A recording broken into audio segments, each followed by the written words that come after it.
ko po noon ay napaka-sensitive. Pero nung nakita ko ang sitwasyon ni Tatay Digong, dito po ako naantig. Sapagkat ang sigaw ng puso ko ay ganito. Can you imagine po, mula sa ilang presidente po ang dumaan, nagsimula kay President Gloria, lahat-lahat po. Pero pagdating kay Tatay Digong, siya lang ang nag-iisang presidente na bayani sa puso ko at hindi lang sa akin, kundi sa buong sambayan ng Pilipino. Alam niyo kung bakit po? 5 Iranian po ang pinagpalit ni Tatay Digong para lang makabalik sa akin. Makabalik ako sa bayang sinilangan ko po. Ako, ordinaryong tao lang po, pero yung 5 Iranian po na pinagpalit niya sa akin, mga high profile po yun ng mga tao. Ganun ko po nakita ang halaga sa isang ordinaryong Pilipino.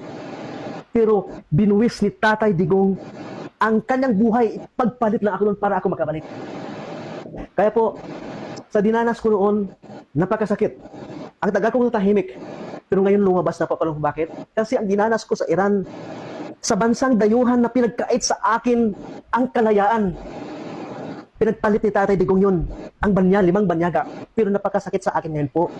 Sapagkat binigay ng kapwa ko Pilipino doon sa ibang bansa para hatulan.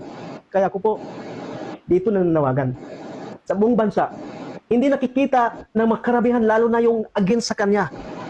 Dahil ang akala na puro patayan, hindi po. Ako nag-iisang patunay na niligtas ni Tatay Digong sapagkat nakikita niya ang kadugo niya inusinti sa bansang Iran. Kaya ako nakabalik po. Mga kababayan, sa buong mundo, nandito po ako nananawagan na iisang ordinaryong Pilipino. Ganun po ako pinahalagahan ng ating tatay para makalaya at maramdaman at maranasan ang kalayaan. Gusto lang po ni Tatay na palayain tayo sa kasamaan.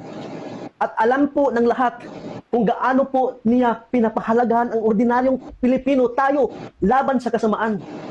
Pero ngayon, siya nagsasakripisyo. Kaya po, ako'y naniniwala na kung paano niya ako kinuha sa Iran at kung tayo'y magkakaisa, kaya nating bawiin si Tatay doon sa mga dayuhan. Bring him back! Pabalikin natin si Tatay Digong. Maraming salamat po.